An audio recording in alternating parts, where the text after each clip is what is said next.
I'm going to go live on Facebook.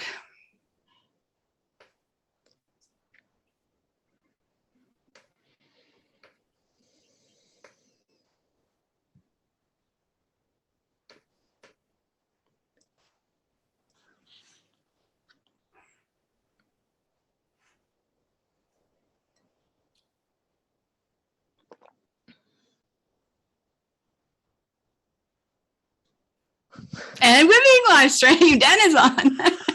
hello, and welcome. I was sitting there going, is it working? Is it working? And it is working, which is really, really, really exciting.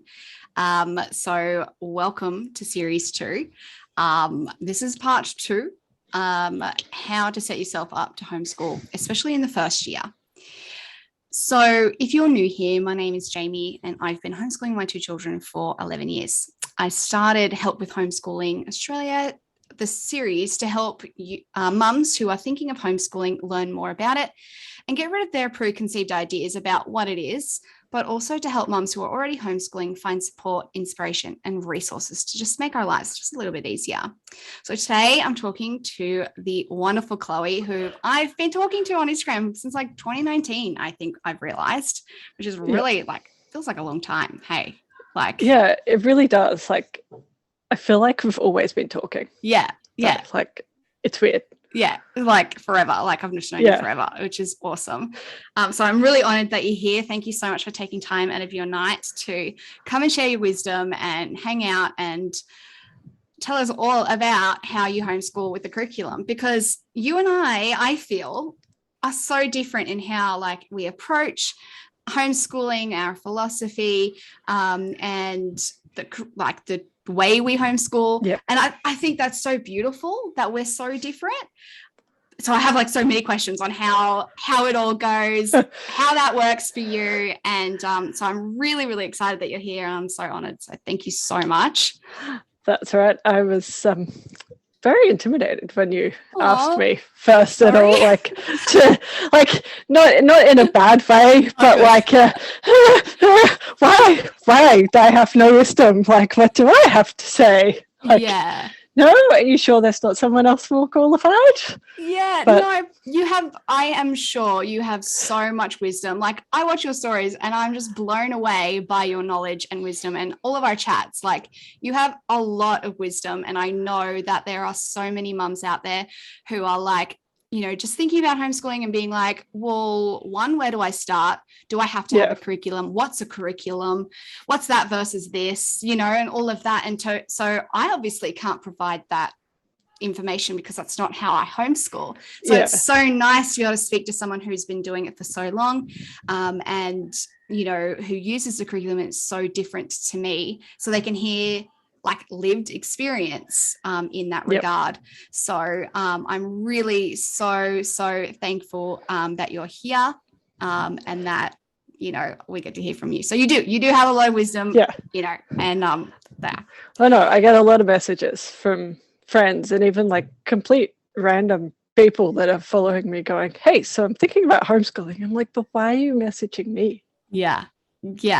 Because I think, you know, your stories and your posts and stuff just paint such a gorgeous picture. And I know you're not trying to, you're not trying to glorify it or anything like that. You are being very real in how you homeschool. And that fascinates me because we are so different. It's not that I couldn't homeschool. I tried, it just did not work. So it's like, I feel like that's where I'm coming from, you know, like, how did you make it work? And, you know, all of that kind of stuff. So yeah, definitely. I'm super excited. So to get it all started, can you just tell us a little bit about yourself? How long have you been homeschooling for, your family, why you homeschool, all of that kind of stuff? All right. So my name is Chloe, obviously. I have a husband who's married for, I don't actually know how long. I want to say 13 years. Wow. But I could be wrong. I'm not good with dates. Like, cannot remember birth dates, years, nothing. When we have 4 kids, so 9-year-old boy, 8-year-old boy, 6-year-old girl, and 4-year-old boy. And we've been homeschooling forever. Like, I kind of So when my husband and I were dating, like mid 2000s ish, so like we're 18, 19-year-olds. Wow. And he one day just sort of out of the blue said, yeah, so we're homeschooling our kids. And I was like, I have an issue with this. And it's not that you've decided we're having kids. Like, it's, 2005, I think it was. Yeah, okay. So I asked him the other, he's like, we're homeschooling our kids. Wow. But yeah, so it's not something that is a new thing to me. Because that was like 16 years ago. Yeah. So you knew, I've had a lot of time. So you knew before, am I right in the timeline in that you knew before you even fell pregnant or before you got married, even for that case? Yeah. Wow. Like I was still a bit hesitant on the idea. Okay. But I figured we've got time. But the more I sort of looked into the reasons that he had for homeschooling and what was going on elsewhere in the world and sort of lining things up and going, I don't know that we actually want to send our kids to public school, and we can't justify the cost of private school for like the academic outcomes that really just depend on the child anyway. Like it just didn't make sense. Our reasons and my reasons have changed over time. So like my reasons that I homeschool now are different to what they were as like a 19, 20-year-old, because I'm older and I have 4 kids that are impacted by that decision. But and you've had some lived experience in knowing how it can work and how it works for you and all of that. So that is just blows my mind even more, which like I didn't even know, like for so many mums out there, myself included, like we had to bring our husbands on board, and sometimes that's been like a really like hard thing to do, and sometimes which is not my experience, but sometimes like the husbands are just so like no, so to have your husband be like, so listen, we're still teenagers, but our kids are going to be homeschooling our kids. It's just like, so was he homeschooled or like? No, neither of us were homeschooled. So we both went to private schools. Wow. We knew some people at uni who were homeschooled. Okay. They were weird. Okay. Like really weird. So like at the time it was like, I'm not homeschooling my kids because they're going to turn out like them. And they're just weird. Yeah. But with hindsight now, it wasn't the homeschooling that made them weird. They were just weird people. Yeah. Like homeschooling had nothing to do with it. Yeah. Because there were other people at uni and other people we saw that were weird and they went to school. Yeah. 100%. It's just, it was a different kind of weird. Yeah. Yeah, exactly. And we're not used to that different kind of weird if you've been in school. And I think that's why a lot of people associate homeschoolers as being like weird, because that type of weird often gets like culled out in the school setting and becomes, or it's not as weird, like visible because you learn to not be weird in order to fit in. Yeah. Or if you can't, then it's one shape of managed. Weird. Yeah, exactly. You manage your weirdness. Yeah, that's exactly it. So I often feel like homeschooling is so much like other aspects in life. Like it's not really about the homeschooling that makes that the case, because there are people in mainstream who have the same outcome. So I guess it's one of those things. Hey, but that's so mind-blowing. That's so awesome. And how wonderful for you to grow up in your marriage, just always knowing that that's your path, and accepting that and wanting that as well. Like it's not like it was forced upon you or anything like that. Maybe not in a negative way is what I was meaning, like no, I wasn't backed into a corner where that was like the only choice I had. Like I couldn't come up with a good reason not to homeschool them once I started looking into things, and I still can't really come up with a good reason not to homeschool them. Yeah. Like I really have to look Yeah. quite hard. Yeah. And maybe it's such a do some creative writing. Maybe write a strongly worded letter. Yeah. I just had to write a strongly worded letter. That's why I've mentioned that. But it like brought out an inner person of myself, you know, to really like critically think about things, you know, I think, Yeah. you know, maybe. But anyways, we don't, we love our lives. So I love my life being as a homeschooler, and I assuming you do as well. So we don't need to worry about whether or not, you know, it's the right thing or why we shouldn't be doing it anymore. Hey, because we see and live the wonders of homeschool life, and that's what's important, I reckon.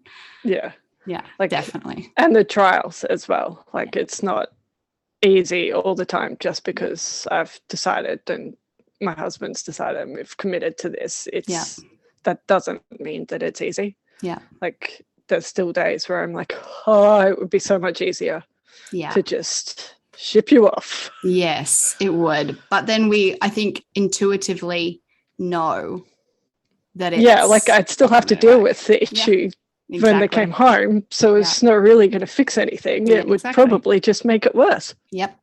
And it does. That's my lived experience. So it definitely does. Makes it a lot harder because I have to fit back into the flow of the family. So definitely. Well, thank you so much for sharing about that. Like, wow, like what an insane, like that's just awesome. I had no idea. Okay, so if he always like wanted to homeschool his kids, like does he then have like, I'm sort of putting you on the spot because this isn't like a question I asked you, but now I need to know. Did he have like an input or, you know, like be like, hey, this is the style of homeschooling that, you know, I want for our kids, or like any of that? Or is it all up to you to sort of now here you're homeschooling the kids, and I'll do what I can type thing? So he pretty much defers to me in homeschooling. Like ultimately he gets to okay on it, but he's like, if that's what you think is the right approach for the kids, then that's what we're doing. Like if it was something really outlandish and just completely out of character, he would be like, no, we're not doing that. But all the curriculum choices have been my choices. I'll bounce ideas off him. And just because I process things verbally. So I will just go up to him and just be like, this is what I'm thinking and this is why I'm thinking it. And this is why I'm kind of like, I don't know if that's the right thing. But and he's just normally sits there and goes, you're just looking for me to nod. Yes, I am. And I will say no if it's completely ridiculous, but you just are processing at me. Oh, that's awesome. I guess too, like there's that level of trust and that level of like you're on the same page anyway. So you know, like here or there, what it is, you're the one doing it. So he's got that level because you're all on the same page anyway. So that's awesome. That's awesome. Okay, so then if he didn't have a method of homeschooling in mind, what made you decide to, okay, this is how we're going to homeschool. We're going to homeschool using curriculums only. And that's that. I don't really remember how I landed on the style of homeschooling we have. So our style is like, I know you messaged me the other day, like saying, what's your style? Because someone asked, and I was just like, eclectic classical unschooler. Like, I'll take some from here and here and here. These like are me. We follow a curriculum, but it's not a curriculum that's like comes in a big box and that's it. Like I pull it from a few different places. It's all with purpose. Like, so there is a reason I've chosen some of them. But originally I was drawn to classical style of homeschooling and education in general. Can you explain what that means for people like me that and don't understand what classical is? Yes. So basically it's split up into 3 stages. Okay. So there's the grammar stage, which is usually from like year 1 to 4-ish, so like the first 4 years. Okay. And that is where like they parrot things back at you. So it's teaching them the facts. Right. Like a noun is the name of a person, place, thing, or idea. Right. That's what a noun is. We're not really going to explain why that's what a noun is. We're just going to go, that's what a noun is. Yeah. And these other way, like person is a noun. So girl is a noun and boy is a noun. Yeah. And then moving on from there to like definitions of things and facts. Okay. Rather than why. Okay. So once you get past the grammar stage, you move into the logic stage. Okay. Where you start then looking at deductive reasoning. So we've taken all the facts that we know from the grammar stage, where they're just essentially parroting things back to you. Yeah. And going, okay, so I know this information. What happens if I do this with it? Okay. And then you move on to the rhetoric.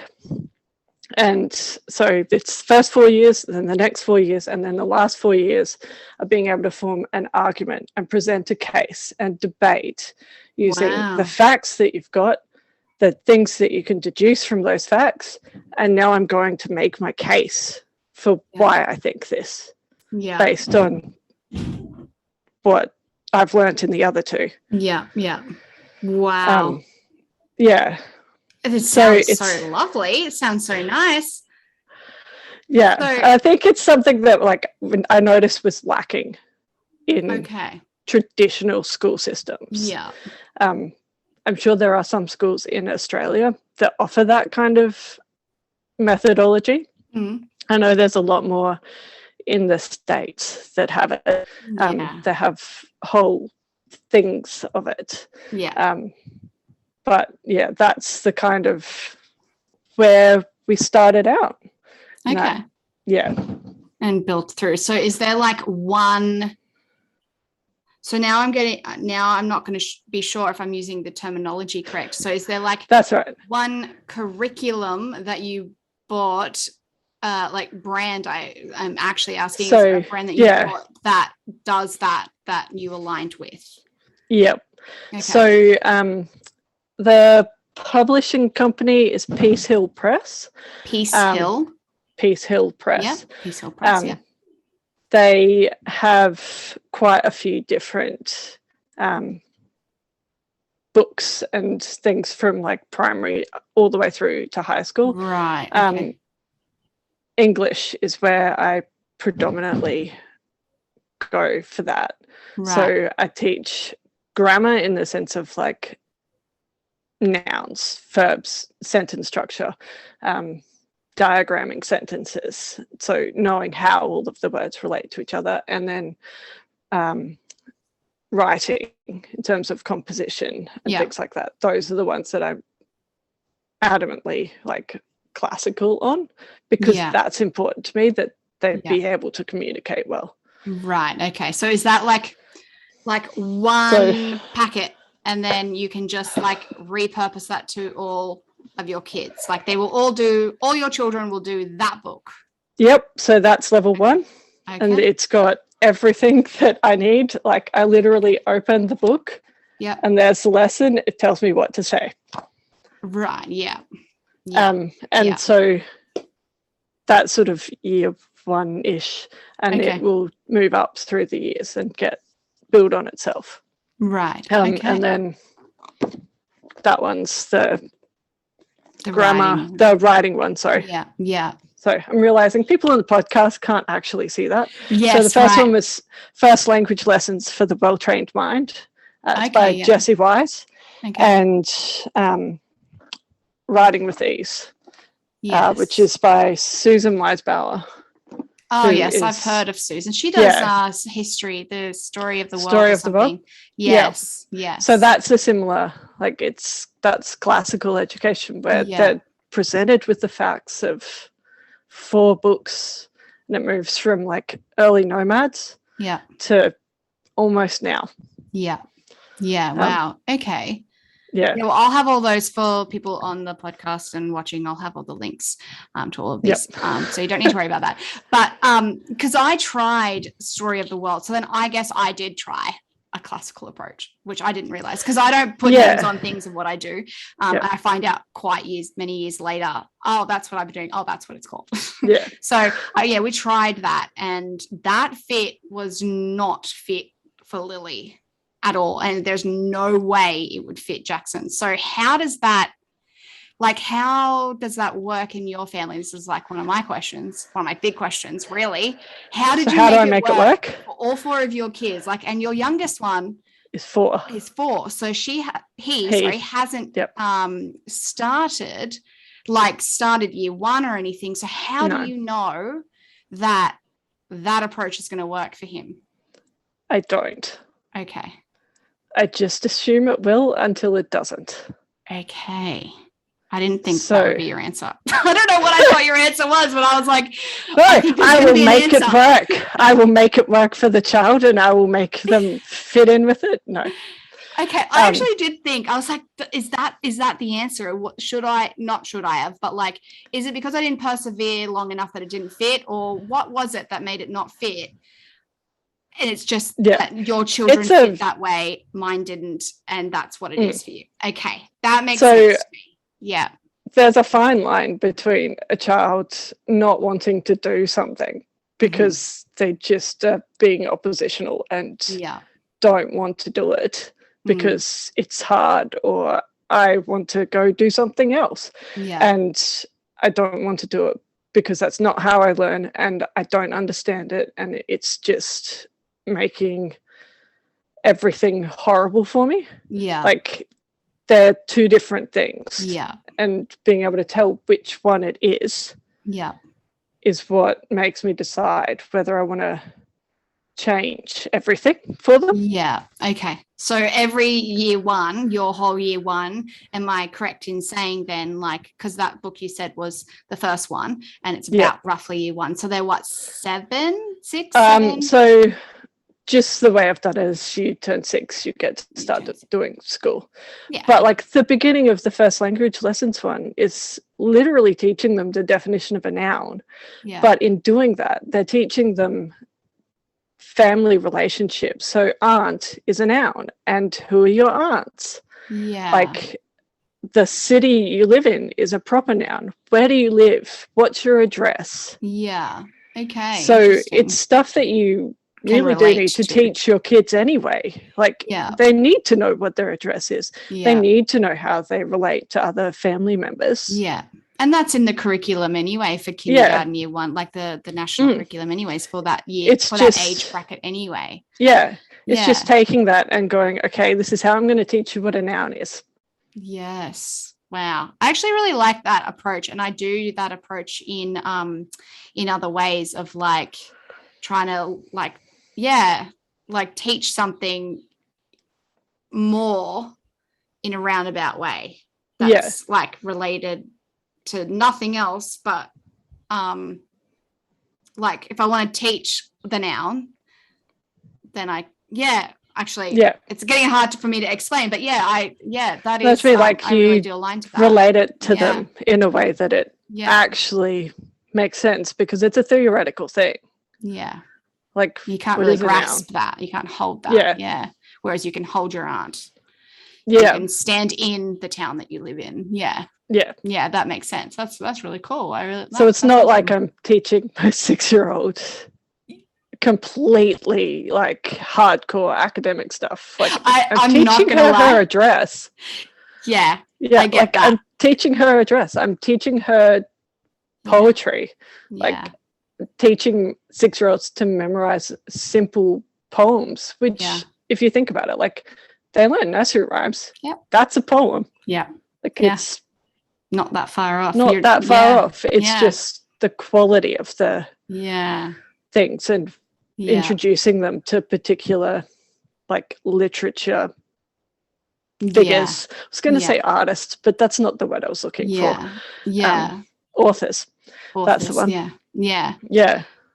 Yeah. I'm not going to lie. I literally thought that meant that I'm so glad you got to that it was like going to be like pen and paper only. What, like noun, aunt, proper No. noun, town. So I'm glad you like went into that, because I didn't think to ask that. And I bet you I think I would have thought about that afterwards. That's really... So basically until halfway through the book, they're not really writing anything other than learning how to spell their own name, learning how to spell my name, like things that are just useful. Yeah.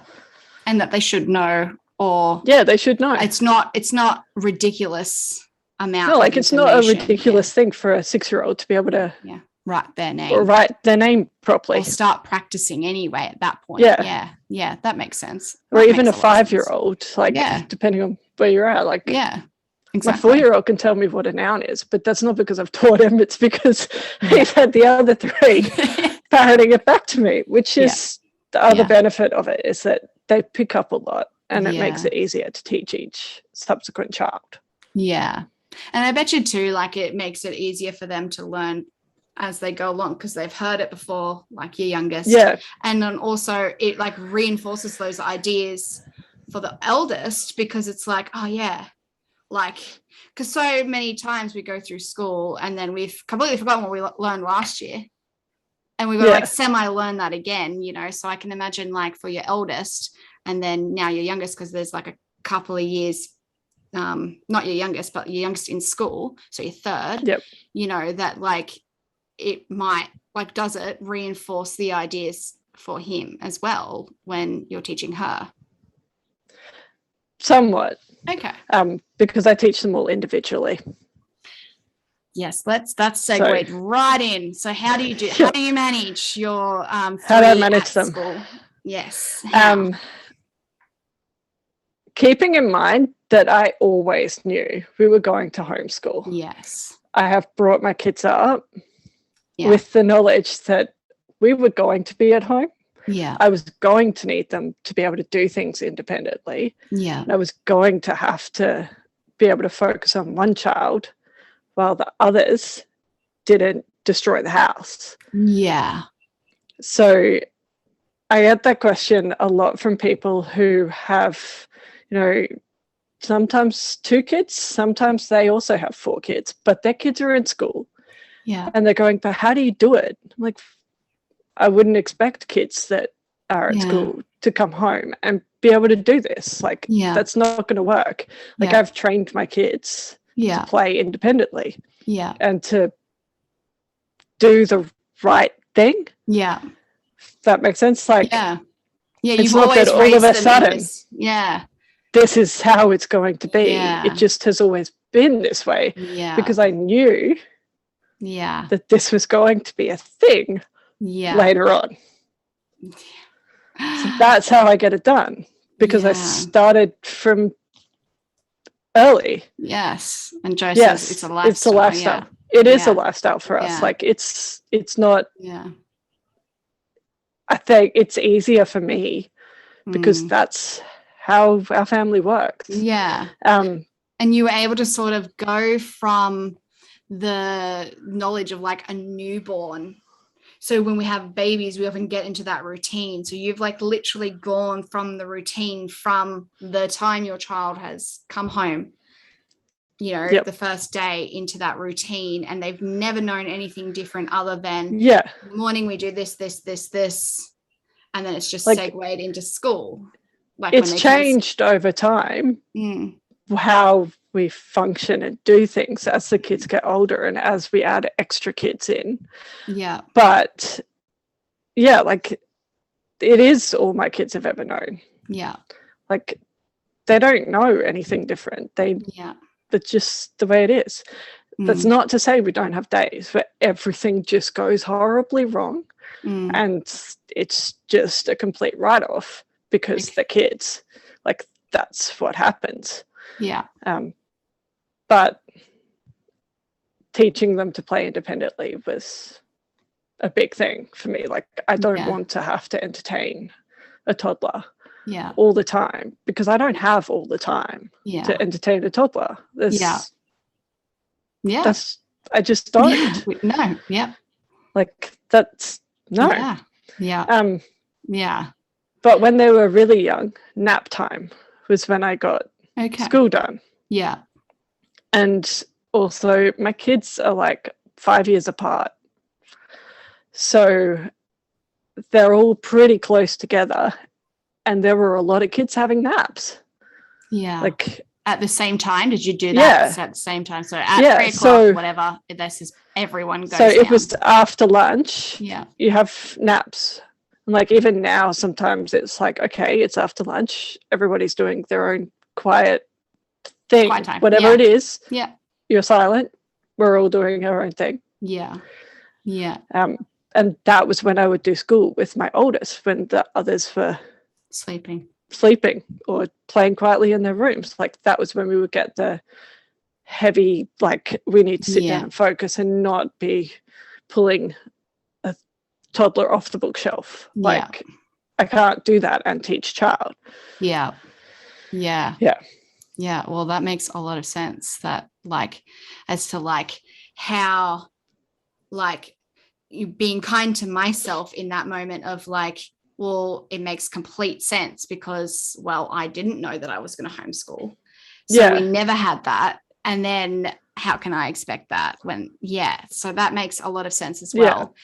But, you know, I wonder like, so Joe, Aussie Homeschool Adventurous has said, it's easier for me because her girls are so used to it that they've never known as well, and they've just never been to school. So, you know, I guess that just goes to a point of, you know, when we see, when people like me who didn't start from the beginning see people who have started from the beginning, like like you, that things just seem to run so smoothly, and like, why can't I have that? Yes, it's because I didn't have what you have, and I didn't have what you have. That's not where I started from. Yeah, and that difference is so big that it absolutely sets you on completely different paths.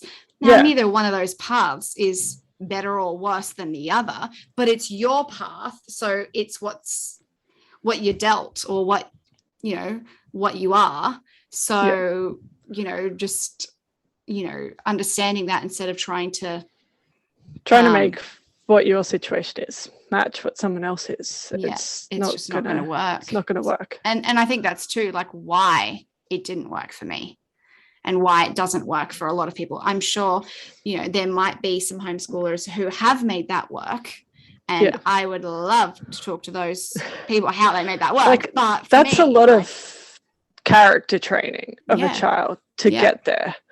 Like that almost in itself is a full-time job. Yeah. Like I wouldn't be trying to homeschool and train a child's character. Yeah. Like they don't, like I'm not going to teach them maths in the same way that I do now if I had to train a child's character to be what it needed to be. Yeah. Like, can you explain that a little bit more? What did it need to be to make that happen? So what do you mean by that? If people pull their kid out of school because their kid's just not coping and they're constantly getting in trouble, or for whatever reason, like things just are not going well, I wouldn't pull the kid out of school and just expect them to then slot into homeschooling. I would be working on the character of that child. Yeah. And getting them back to where they should be. Yeah. In terms of response to authority figures like parents and things like that, where they actually are able to regulate themselves well. Yeah. That would be my priority over teaching education them how to do algebra. Yeah. Like I don't care about algebra at that point. I care about the child. Yeah. I think my chat with Shana on Monday talked to that. She called it teaching the heart, not the head.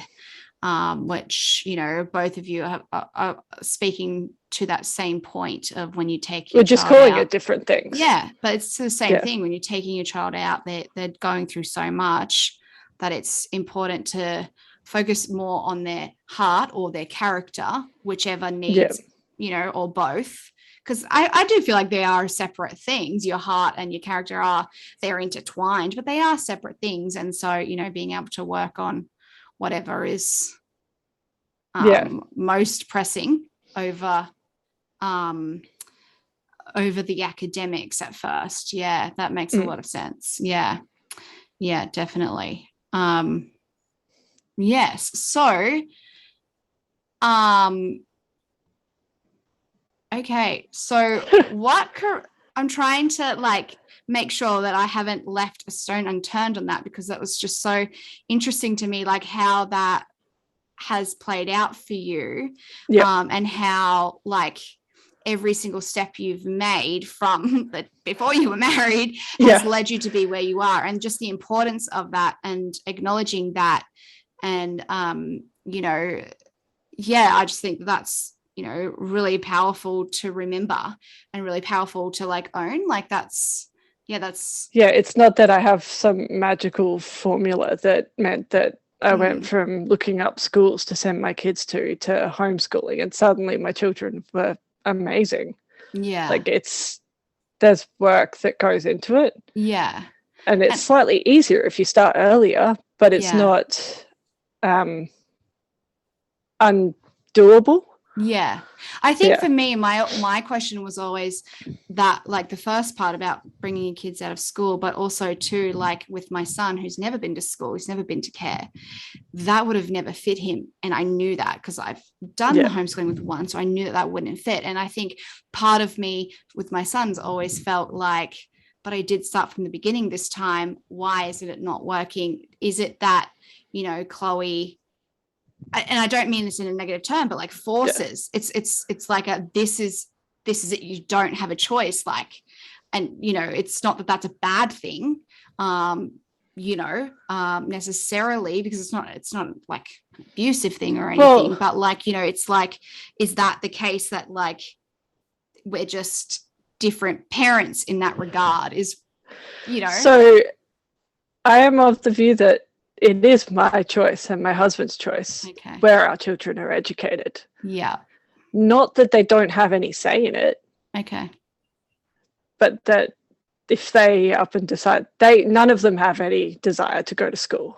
Because I think they are involved in outside things and sports and stuff with kids who go to school, and they pay attention and they hear what those kids say. And they kind of know enough about the fact that they're sitting at a desk and we're playing baseball in the backyard. And I know where I want to be. And it's not at that desk. But they don't have the final say because they're our children. And like at 9 years old, you're not actually particularly capable of making top-notch life choices.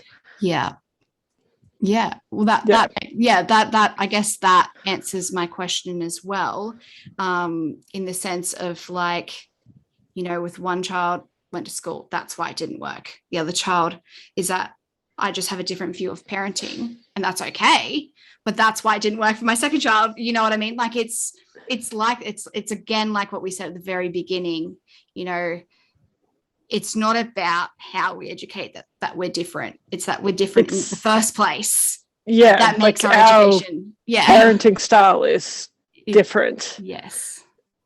But our kids are different. And our lives are different. Why would they be the same?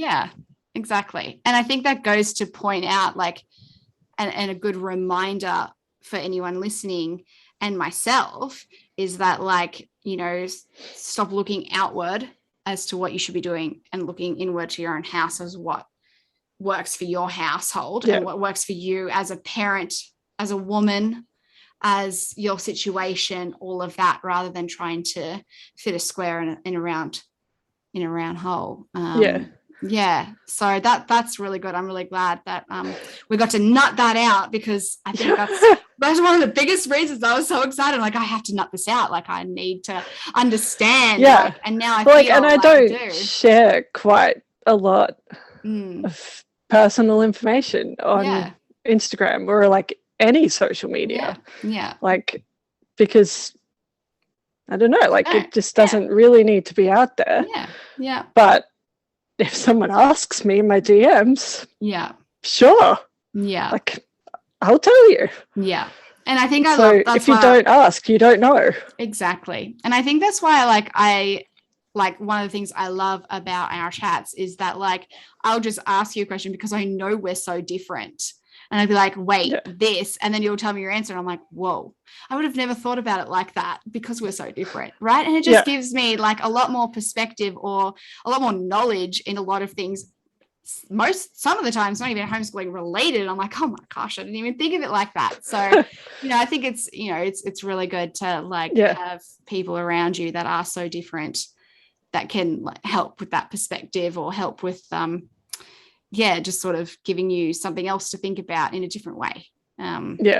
Which is really, really, really exciting when you come across people who you mesh with that are different, and it's okay and it's great, Like, it's okay that you and I probably disagree on quite a few things. Yeah, absolutely. Like, I'm right, but that doesn't matter. Yeah, that's right. I'm right too. And like, that's okay. One of us has to be right. Like, we can't both be right, but it's me. Yeah. Well, it's me because I'm right for my family and you're right for your family. No, on a complete left side note, I've always wanted to do wife swap, and I reckon wife swap, other than the fact that we are both homeschooling, I reckon wife swap would do us wife swapping because we're so different, and there would be meltdowns for both of us. No, but see, I'm just not going to do it. Yeah, my family. Because I'm quite happy with where I am. Yeah, I get that. I guess I just want to experience what it's like to like live a day or a week in someone who's so different from me, their shoes. Like, that's where I come from. It's not that I think that I need to change or anything like that, but it's like, I just want to live a week in your shoes and then scooch out and come home, but be like, wow, what an adventure. And buy bread. Yeah. No, okay. The fact that I have to make it myself, yes. Yeah. And buy bread. But I'd be like, wait, can she just leave me 10 loaves while she's gone so I can have her bread? That would be great. Back on the topic, I can see over in the chat thing that yes. Aussie Homeschool Adventures asked whether I've always used the one curriculum or have I tried other classic ones. Yeah. I have always used the Well-Trained Mind Peace Hill Press English curriculum. Okay. And I have always used the maths curriculum I use, which is not classical. Okay. It's, I don't even know where it fits in. It's Life of Fred. I think it comes under more of a Charlotte Mason in that it's living stories. Okay. But with my 8-year-old, we had lots and lots of issues with it really wasn't working for him. What wasn't working? Like the English curriculum. Okay, yeah. The classical style. It wasn't so much the classical style that wasn't working, because that was fine. Mm-hmm. It was that he struggled for so long to be able to read that just something had to give. Yeah. And we got to the point where I was just like, it's not working. Yeah. It's not worth it. And it's not that he doesn't want to do it. It's that it doesn't fit him. Yeah. At all. It is not helping him to move forward in his ability to decode words into words. Yeah. And so we switched at the end of last year. I literally went back to the beginning. Okay. Right. Okay. And like bought him an exercise book type thing, like the workbook things where you trace the letters. Yeah. Like I just ditched everything that I knew.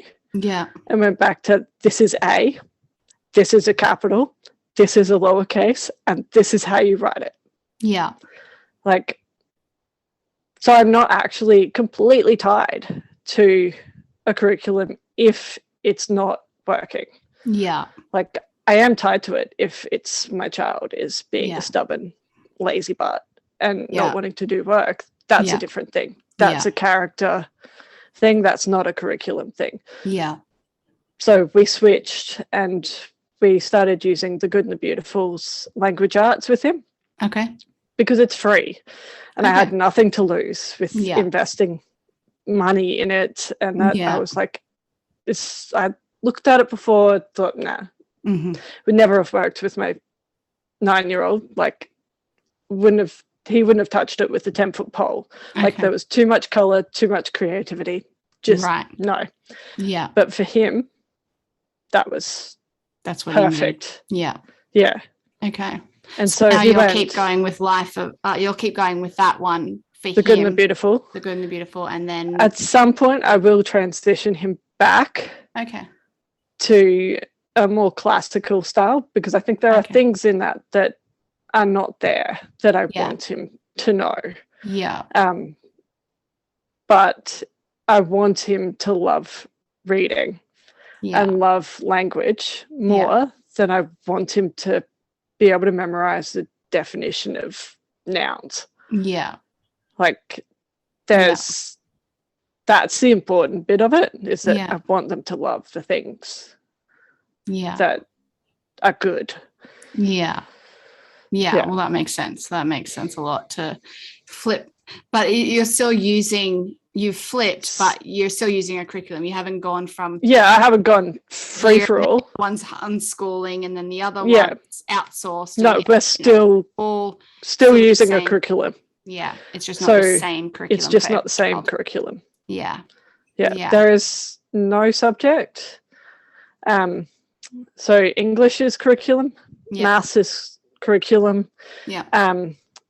Science, we use curriculum. It's Charlotte Mason style.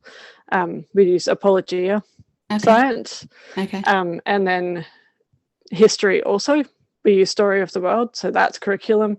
And then we co-op with another family for geography, which also a curriculum, but a completely different style where it's based on storybooks. Right. And like learning about geography and cultures through picture books. Right. Okay. Which is not the way I would teach. Like that is not something that is me. Okay. But the other family's mum nails it. Right. So you send your kids there and they all come here. Oh, they all come so here. Her 5 kids come to my house. So there's 9 kids. Yeah. And like they're all sitting around our kitchen table, ranging from 9 to 1.5. The 1.5-year-old obviously not actually sitting at the kitchen table, but he's around the kitchen table. Yeah. So we have 9 kids learning together. Right. That one curriculum. Is it the other mum teaching, or is it you both teaching? Yep. Okay. So the other mum teaches. I look after the 1.5-year-old. Yeah. And like redirect some children. Yeah. Because 9 kids is a lot to teach. Yeah, it is. And like it helps to have an extra adult to redirect the children without interrupting the lesson. Right. Yeah. Yeah. Well, that makes sense. Yeah. That's awesome that you've got that co-op available to you, and it works really well for you all. That's really awesome. So my husband also teaches science. So it's not just me teaching the kids all the time as well. Like my husband uses the science one, which was probably where he had the most say in what we did, because he was going to be the one teaching it. And so I found it, I presented it to him, and I said, can you do this? Will you do this? Yeah. And he teaches the older 2 kids from the family we do the co-op with, as well as our older 2. Right. Okay. So is it that he wanted to teach science? Is that why he's teaching science? Or is it because you don't do science? It's because I didn't want to teach science. Okay. Yeah. So I don't like science experiments. Yeah. I find that incredibly frustrating. Yeah. And it's hard. Like I have a degree in science. I could absolutely teach science to my children. Yeah. Like it's not a chemistry and physics. I'd definitely be relying on the curriculum for older levels, but I don't like doing science experiments, and he doesn't mind that. Okay. And so it just works. It just works. Yeah. That's awesome. That's really awesome. So can you share with us then, which is completely off the questions I said to you again, I'm so sorry. That's okay. But I need to know. And I'm not knowing the questions until we've had this chat, I'm realizing. I kind of figured that would happen because yeah, like you haven't asked me the questions before. Yeah, exactly. And now I'm learning all this other stuff and I'm like, wait, what about this? So can you share with us then like your day? How does your day go? Yeah. It depends on what season we're in. In spring, summer, it's very different to like autumn, winter. And that's primarily because baseball season here is spring, summer. And I have people at the baseball fields every single day. My goodness. So tell me it's really close to your house. Yeah, it is. Okay. It is. That's good. That was part of why we live where we live. We looked up churches near us and baseball clubs near us. Wow. And that was how we picked. Wow. Yeah. That's like there were other things that went into the decision, but those were factors that went into it as well. So you're just really into baseball. That's awesome. That's awesome. As like a Canadian, like it's so awesome to hear that because it's like I feel like I've never come across a baseball field ever in Australia, and I've been here like 20 odd years. So I feel like there's heaps of stuff. Yeah, I know. I don't think I've come across cricket fields, but I don't. There's heaps of baseball clubs. Yep. No, so it's surely a thing, but that's great. During baseball season, we're very much like school is done in the morning. Okay. Like get up, kids have breakfast like 9 a.m. ish, school starts, and it's whoever gets at the table ready to go, you get it done and you move on, and the next person sits down and you move on and the next person and they just do that themselves because they know, I want to go first because I want to get mine done first so I can go off. Kind of. So sometimes kids will have things that they want to do, and there is a like time that they want to do that thing. Right. And they have to get the school done before they do that thing. Can you share what one thing would be for one of your kids? So one of my kids likes watching the World Series baseball. The World Series? Yeah. On MLB TV stuff. So he likes watching baseball games. Right. He can't do that if he still has school left to do. Right. Okay. Because otherwise he would literally spend all day just watching baseball. Okay. So he needs to get his school done. So on occasion it's been like 7:30 in the morning and I'm still asleep and he's like, school time. Yeah. No, it is not school time. It's I need to get up and have coffee time. Yeah. Yeah.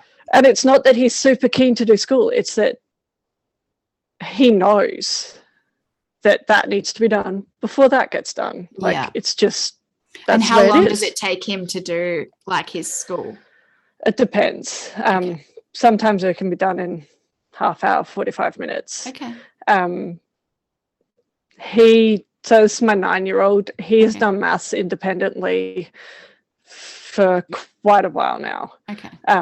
He also is quite a high reading level and academically quite switched on. Yeah. So he doesn't find it as hard. He finds it frustrating that why do I have to do this? Right. But it's not hard for him. Yeah. So he'll motor through it and just knock it out and get it done. And then he has the rest of the day to do whatever he wants to do. Yeah. And like we don't let them watch TV or play video games until everyone has done their school. Okay. So does that include like the baseball game that he was going to watch? He does. That's a separate thing. Okay. Yeah. So that's because nobody else cares. Okay. Yeah. Yeah. But video games don't happen until everyone's done school kind of thing. And so that usually prompts people to get the school done. Yes. Okay. That makes sense. Yeah. Yes. Okay. Well, that's a really great way of getting generally speaking, like school starts 9-ish and we're done by lunchtime. Okay. So that's like 3 hours. Yeah. All up for 3 kids. Yeah. Teaching each of them English and maths separately. So it's just English and maths every day that they have to do. Yep. And then alternating Fridays is history and geography. Yep. And then Monday mornings we do science. Well, Right. the older boys do science, and then my daughter and my younger one will do things with me that, like, read a couple of books, that sort of thing. Yeah. Sometimes we'll still do English and maths on a Monday after they've done science, but the way I kind of look at it, they've done some writing in science, and they've probably also done some maths, so we're good. Yeah, okay. Yeah, so it's all done within an hour each. Yeah, sometimes it will take longer. Of course. Because a child just is being a child. Yeah. And sometimes it's quicker because the lesson is quicker. Yeah. And they're just being super focused and ready to go and get powered on, and that makes sense. Yeah. So that's baseball season, that's the way it works. And then the rest of the year, my husband will teach them like the odd thing, and we do have like the time allocator thing that I got you to make for me. Was really good. I totally forgot about that. Like, I think you thought I was a crazy person, but like, you're scheduling your children's entire life. No, actually, I'm just saying, like, this, like, the kids all allocated themselves to certain times, and this is when you had to do it. And if you weren't there, well, too bad, so sad. This is the day of this is the life. Yep. Where your allocated time of, like, this is your school time. Yeah. You will get your school done in that time. And if you turn up late and don't get it done, well, you're going to have to make it up at some point. Yeah. Which only happened like once or twice, because that's about all it takes for my kids to realize that we're serious. Yeah. But it's a lot more stretched out over the day, and like my kids will have like allocated times with my husband to do like PE and things like that. Based around when his work meetings are, because he works from home as well, so that also. Because I think that thing which I completely forgot you asked me to do, which I was totally like, oh my gosh, life goals. When I was doing that, I was like, I want my life to be like this. This is brilliant. It was just so hard. Like, we're trying to keep track of 3 kids who need teaching, and a 4th one who wants to be doing school because everybody else is, and I'm missing out on something clearly. Like, I need to fit them in, but then there's all these other things that they want to do that they're interested in, and we just needed to, like, this is when it's going to be. Like, this is how we're going to make that work. And that was a long time ago, so that's really awesome that, like, that's still going, and that has really helped your kids see exactly when they need to get it done and why they need to get it done, and that you're serious, I think the other thing it was really helpful was that, like, this is when daddy has meetings. This is when you cannot go and ask daddy what the meaning of life is. Like, these are the times that's not okay to do that, and it's not because we don't want you to ask the question, but because it's not an appropriate time to ask the question. Like, find it out, come back to it. And it's really good that they can then, like, regulate and learn to regulate themselves in the timetable of the family. Knowing that because he works from home, this is why it has to be like this. So that's really awesome that they're able to see that visually, because it is a visual schedule, and everyone's got their own little color.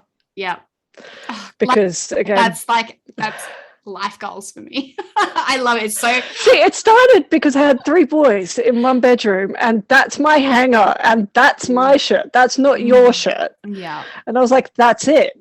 You're red, you're blue, because they're your favorite colors, and green because it doesn't look like red or blue. So it's now your favorite color So or your color anyway, whatever. It is actually my 4-year-old's favorite color. I made his favorite color green. Yes. Accidentally on purpose because I was like, I don't have any other colors of washi tape and you can't be pink or purple because that's my daughter. Yeah. And you need colors that are like readily available everywhere around, that you can't just have like this obscure color that I'm never going to be able to find. Yeah. Like, and it works fantastically because they're like loofahs in the showers are their colors. Oh, brilliant. Like, everything. It's just everything is their colors. That is like Gull's life. Like, you know, growing up, like I was like, that's my life. Your life is exactly what would have made me so happy. Well, you can't say that that's not my loofah. That's someone else's. When it's you, that's the color. Yeah, exactly. Like, there's no denying that. Exactly. And you've known it from day dot. So what are you doing? It hasn't changed. Yeah. Oh, I love it. And Aussie Homeschool Adventures has said, her girls are pink and one's purple. Yeah. Makes complete sense. We don't have color coded here in this family, but we've got one boy, one girl, 10 years apart. So like, why would we need? You don't need. Yeah. But it's so pretty to have it. So it's not too late. It's not too late. You can color code your children just before they move out. Just before. So just before Lily, you are now blue. Magenta. She would choose blue. Magenta. I can't find anything magenta, Lily. I'm sorry. Jackson would choose red. So that's okay, but he's the only one, so that's obvious. Like, what's what? But you know, it's still life goals to have everything pretty and color coordinated, and everyone's there. And so cute. I think we've got very sidetracked from the original. I know, right? Yes, we always do this, right? I know, it's classic us, but it's so much information, so good for people to hear, like how it is so intertwined, how this way of life, it's not just classically homeschooled life, it's life for you know, everything is the way it is and everyone knows it because everyone's raised in it. It's not something that only happens from 9 till 12 we behave like this, before that and after that we're unschoolers, you know, like it's not like that for you. And it's important for people to know the extent of that, so they don't compare themselves and wonder, why isn't this classical style of homeschooling working for me, when before 9 and after 12 they're not living You're it. not actually. Like we do still do what some people class as like unschooling, with like the child-led learning. Okay. So in the sense that, like, you want to learn about birds, knock yourself out. Here's your library card. I'll take you to the library. You go talk to the librarian, get some books. Okay. But the way we do the like child-led unschooling is more aligned with like a classical rather than a set them loose in the backyard to watch some birds. It's okay. Go get books. Some knowledge. Yeah. Go get some like reading, structured, your own curriculum basically. They don't use technology in the way that like you guys do school through online stuff, and we don't do that. So my kids don't have their own iPads, they don't have their own anything really. Like I often say that to people, that our kids don't have TV. My kids take issue with that because like, we do have a TV. Mom, it's TV, right there.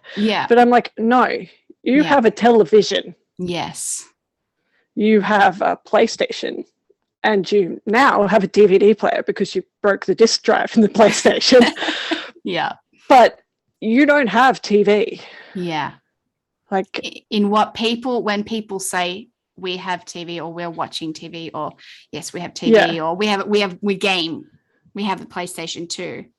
They don't have that. It's the meaning behind the technology that they don't have. They're like, we have TV, we have pretty free access to it, like we can play whatever we want. And I'm like, you can play whatever you want that we bought and put in the house in the specific set of times. Like you have so you need to get school done, and 5:30 a.m. is not an okay time to be in front of the TV. Like you have boundaries, but they don't see them like that. Like they don't see that they have boundaries because That's just their We life. have a that they've TV had. and that's the way it is. Like Yeah. we can play all this stuff. And I'm like, well, yeah.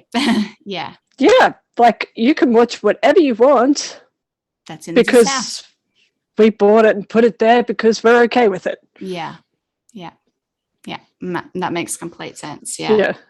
Yeah. So it really is a lived, like mine is a lived home, like there's no difference. It's your lifestyle in that, like lifestyle. is the way that you have brought up your kids. That is the way you just do life in general.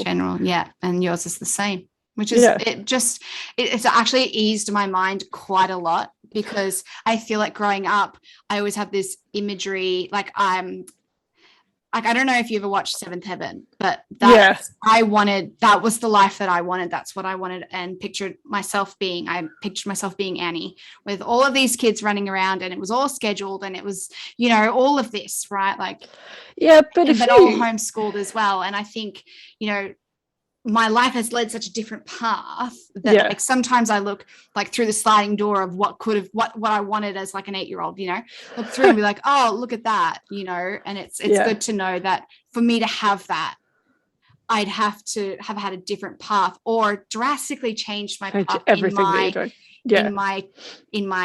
20s to raise Lily in my 20s in that way. And I've realized looking through that door during this conversation that, that life just wasn't going to fit me anyways. And that's why I don't have it, because it was never going to fit anyway. Yeah. That's not the personality I am. Seventh Heaven, if you have you watched it recently? Like gone back and watched it? I know. Yes. But I can't make those kids. I know. They really got into mischief. I know. Like they're like, when you watch it as a young person, like it just seems so wholesome. Yeah, and ideal. But now I watch it and I'm just like, no. This is not something to aspire to. No, yes. This is not something to aspire to. Exactly. And I think too, like I've tried to watch, because I think I own all of them, because I loved it. And I was like, oh, you can buy it, in my early 20s. And just watching it now, I'm like, yeah, it was never going to be me anyway. So like I was like that with Gilmore Girls. Like I remember growing up and like watching that when it was actually on TV, and that was when you had to watch it. Yeah. And I would like go stay at my nana's house and we would watch it together. And I just was like, Rory is so great. Yeah. And like Lorelai is so great and Emily is horrible. Yeah. And now I'm like, Emily is the only sane character in the entire show. Yeah. Yeah. Like that's the same with like looking at other people's homeschool lives. You see what you want to see. Yeah. Like you want to see that someone has it all together, and then this is what it should look like. Yeah. Because you feel like what you have isn't right and like it's not good enough. Yeah. But that's not always the case. Like I show the good parts. Like I'm not going to share my child screaming and having a tantrum on the floor. Like that's not the world's business. So you don't see that. Yeah. So the view you have of all these homeschoolers who are doing like all this organized pretty stuff is what they show you. Yeah. Exactly. Not the work that goes into it always. Yeah. And it's not, and they don't show you the lifestyle that's led them there. Yeah. Or the lifestyle that's not during school. Yeah. Like I don't Instagram on the weekend, and I don't Instagram when I'm out, and I don't Instagram when I'm like at the kids' baseball stuff, and like you don't see that stuff. Yeah. If you didn't tell me, I would have never known that you do baseball. I would have never known that. So I think all of that's so important to just as a good kind reminder about social media. It's like one of those things, hey, where like and I've only been on social media like Instagram for like 3 years now ish, I think. And so you're seeing me in the last 3 years, when I started all this when I was like 19, 20. No kids. Looking into what homeschooling meant. Like there's years of looking at stuff. And knowing that this is and the knowing life that I this wanna is have. where I'm going to go. Yeah, exactly. And I think, it's a good thing to remember, and to not compare yourself now to how someone's been working, however long towards for like towards that. 15 years. Yeah. Like it took 15 years to get here. Yeah. And you have to have that certain personality, to get there. It's not like you can just change it. Yeah. I mean, you can, but you need to, that takes commitment, and you need to want to change it. Exactly. Like you need to say, okay, this isn't working and I want to change it. Yes. And I want to give this a go. And I think that this is the better way. Yeah. And that change, that desire to change is definitely, it's like good. It's good to be like, this isn't working. I'm going to go over here and try this. Oh, no, this isn't working. I'm going to go try this, to figure out what it is that is you. Because all of that takes time. It took you 15 years.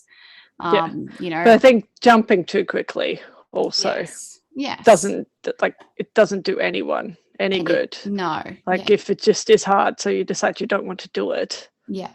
That's not going to, like, you need to like try and persevere and give it a good try and persevere. And then if it really isn't working, like with my 8-year-old, like we persevered and we tried and it just would be dumb to keep trying when it was fairly well established that it just wasn't going to work. And we needed to change, and I had to want to actually change, and I had to do the research all over again to try and find something that still fit within your framework of life that was going to work, and it has worked for him. Exactly. So like it wasn't going to be like I just randomly picked another curriculum. So can you wherever? That is a question that I did ask you. So what do you look for in a curriculum? So when you had to do that, what were the things? So we obviously know that you wanted to stay within the framework of classical, that as much as I could, as much as you could. And so that would have been your first starting off point. Okay, what's another curriculum I can use that's different from this one in just the right way, but still within that path? So what do you look for in a curriculum? The first thing I look for is it from a Christian perspective. Okay. Yeah. So generally, I'm not going to be looking at secular curriculums simply because just conservative Christian family. That's part of the reason we homeschool as well. And so it just would make sense for us to be like, we homeschool because we're a Christian family and we hold these things to be true, and then go and just ignore that fundamental part of who we are as family. So Christian, and going to be easy for me to do. Okay. So I don't want to have to prep 7,000 little things and do all of this other stuff, and I want to go. Like that's the way I want to be. Because that's the way we've set things up. So that's your lifestyle. Kid turns up to do school. All I have to do is know where they're up to and open the book. Like there is an initial setup. But once I've got that, we're good to go. So like I'll buy digital copies of things, which means that I need to spend the time printing all of the stuff. But that's a one-off thing for the most part. Like I don't have to do that every single time I sit down to do school with someone. That makes which sense. is another way I make it work with 4 kids who need schooled. Is that I don't have prep work that I need to do. I open and I go.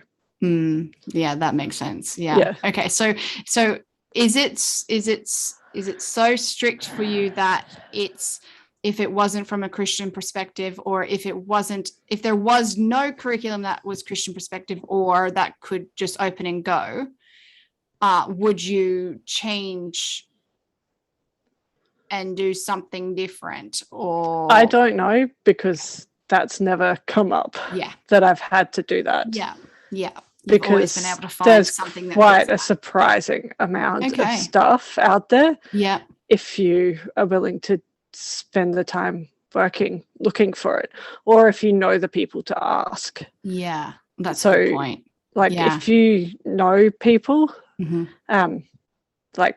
So when we first found all of our homeschool stuff, and we said I mean I had no one to ask.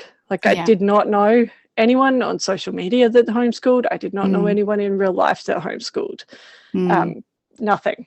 So what I found from like people that I followed on YouTube. Yeah. Really. Like I was like, okay, so look for some homeschoolers, do some Googling, find out about this, ask people questions. Yeah. So like Story of the World, I didn't find by myself. I found I do know where I found the English stuff now. So there's a YouTuber that I follow, like from way back when she first started. She's Abby from Rooted in Rest. Okay. Way back when, before she's not big, but she, I sent her a message because I saw her using Story of the World with her kids. And reading it, and I was like, hey, what's this? Yeah.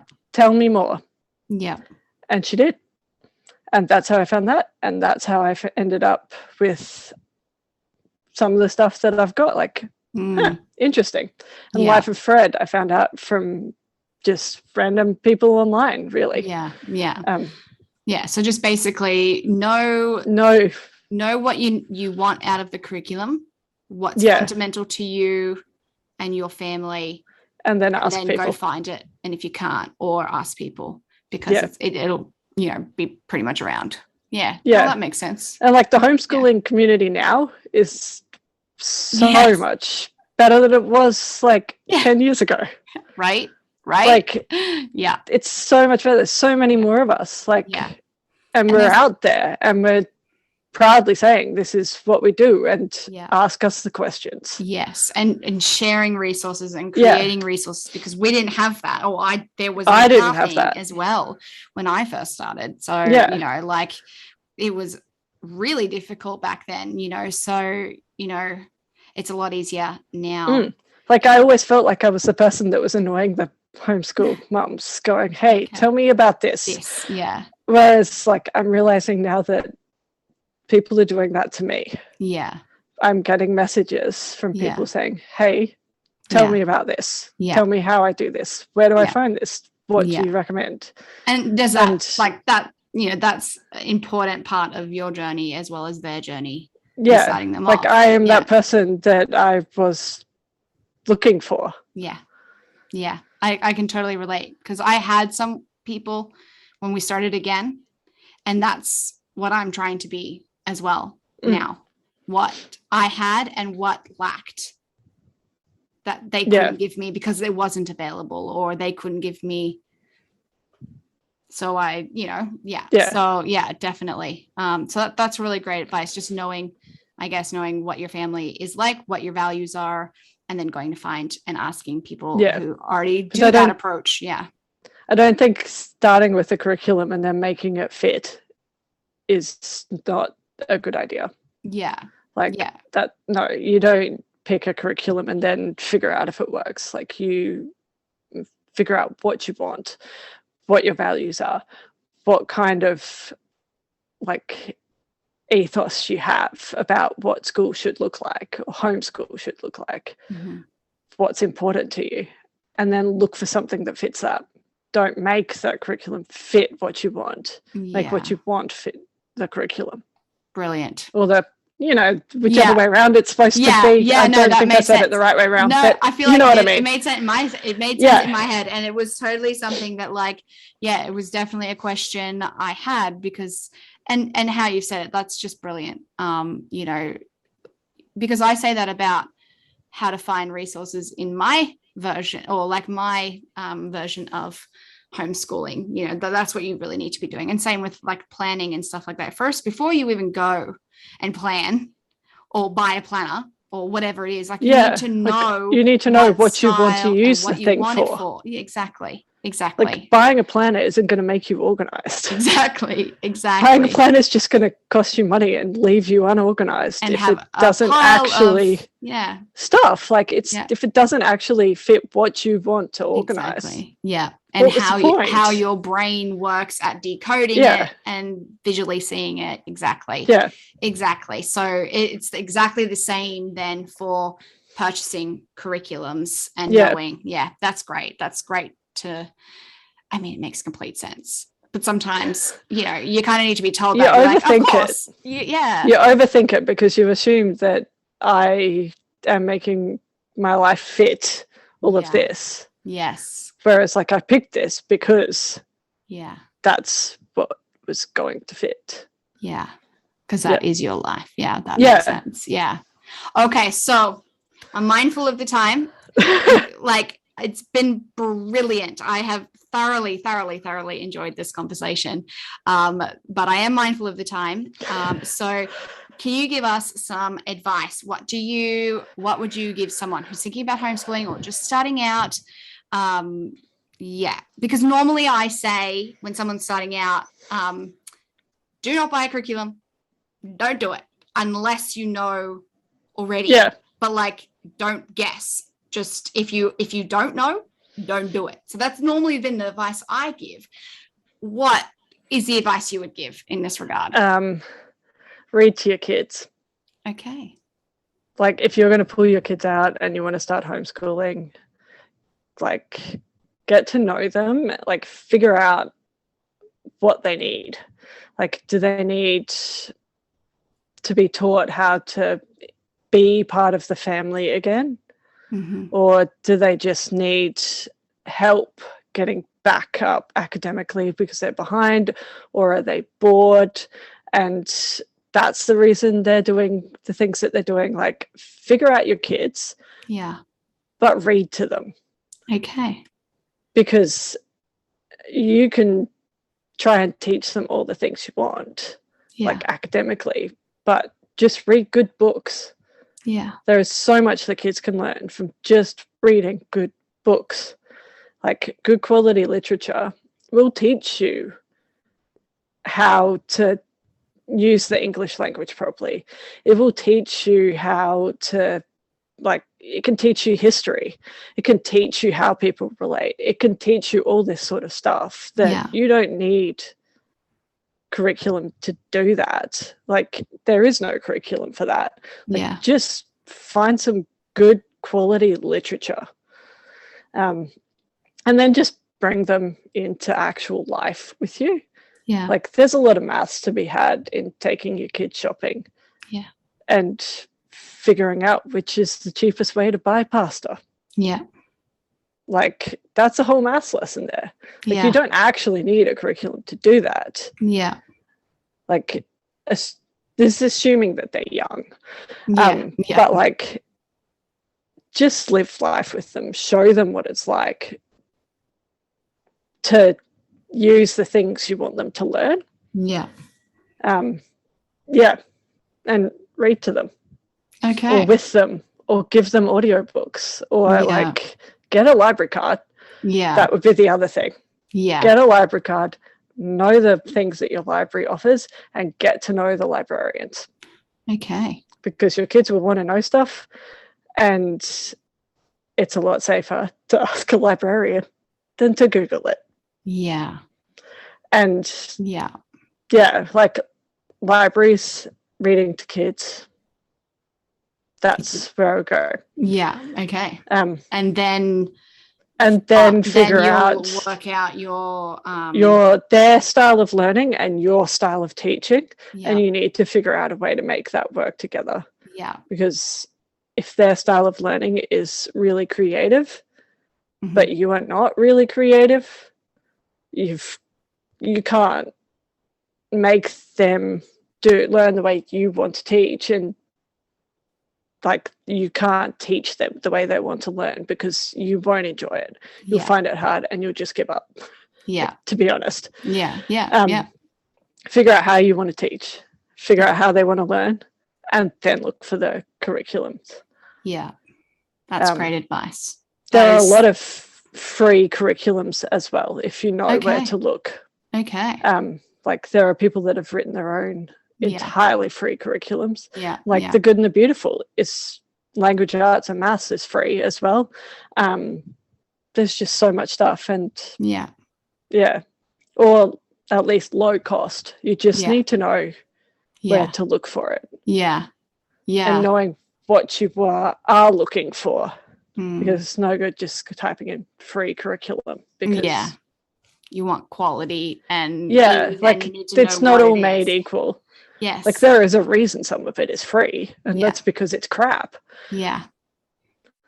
But there are some good things out there, or at least samples of good things. So if you think you want to try a curriculum, look for the free sample. Yeah. There'll usually be a couple of lessons that you can look at and print out and see how your kid goes. Yeah. That makes sense. Because I think from all those years ago, from like 11 years ago, and, you know, when we came back to homeschooling, like 7 years ago now, you know, curriculums were so expensive. Like the story I have in my head about curriculums are like minimum between $400 and $1,000. Like that's in my head how much like all curriculums are. Like I'm sure there's free ones, but like no, like or like I've noticed like in a couple of years ago that there are people who are making them and they are low cost in that, but still in the back of my head, it's still that they are so out of reach for me, because they were so out of reach for me all those years ago. So it's good to know that currently in the current state of homeschool world, you know, that there are ample free or ample that are low cost, and that pretty much all of them have free samples anyway. So you don't have to like buy the thing to know what the thing's like. Yeah, because that's what we had to do back then, and that's why my advice is always, and you can usually find like on YouTube, people will do flip throughs. Yeah. And people will do reviews. Yeah. And that's what I relied on when I was starting out picking things. It was like YouTube flip throughs of curriculum. Wow. I couldn't afford to get it from the States, and that was where most of it was coming from. Like I didn't want to get it and find out it was crap. So I YouTubed it. And the other thing that you don't have to get all of your curriculum from the same place. Yes. And you don't have to get it from the publishers, because Book Depository and Amazon and Booktopia all sell some of these things. And some of them are a lot cheaper than others, and factor in shipping. Yes. Like shipping is a killer. Yes. And the exchange rate, like watch the exchange rate, especially if you're getting it from overseas. Yeah. Excellent. Well, like, wow, I feel like I allowed an hour for this call. And I could keep going. I know, same. And I'm looking at the time, an hour and 40. Oh my goodness. You know, like I just think, you know, I kind of intuitively knew that this conversation was going to be so mind-boggling for me. So like, as in a good way, in a way of like, okay, this makes so much sense. I wish I had this conversation with you like 5 years ago, you know, because then I wouldn't have all these stories in my head about. But if we had this conversation 5 years ago, it wouldn't be this conversation. Exactly right. It would be my like, how do I teach this child to read? Yes. Like, yes. We are only having this conversation because of your extra 5 years in your 15-year journey to be where you are right now. And I am just so grateful to have this conversation and the opportunity to resolve some stories that I've been telling myself about my journey, because that way didn't work for me. So I get to resolve those old stories that are no longer applicable, or, you know, that are like, oh yeah, that makes sense. That's a piece of the puzzle that I didn't really need to have, but I'm so glad to have the opportunity to do that. So I don't have that missing piece, because, you know, it's so nice. So I'm so thankful that, you know, we cleared out and we've spoken for like an hour and 40, because it's just brilliant and so much great information, truly. Thank you so much. That's all right. I'm glad I could chat, help. Yeah. Talk about all the things. Yeah, you definitely have. And I think all of that wisdom is, going to help someone not tell themselves the stories that I told myself because it didn't work. It's going to help them understand, okay, that lifestyle curriculum is not for me because we are way over here. We can't ever get there in time, or whatever it actually is. We're not so far off that we could put in a little bit of work and get there because that actually does really align with me. I just need to shift and focus and go that way. Exactly. And having that opportunity to hear a lived experience and go, and then work out for themselves. I think that wisdom there really is so invaluable, and that's exactly why I'm doing this, because you have so much wisdom. All of us, we all do.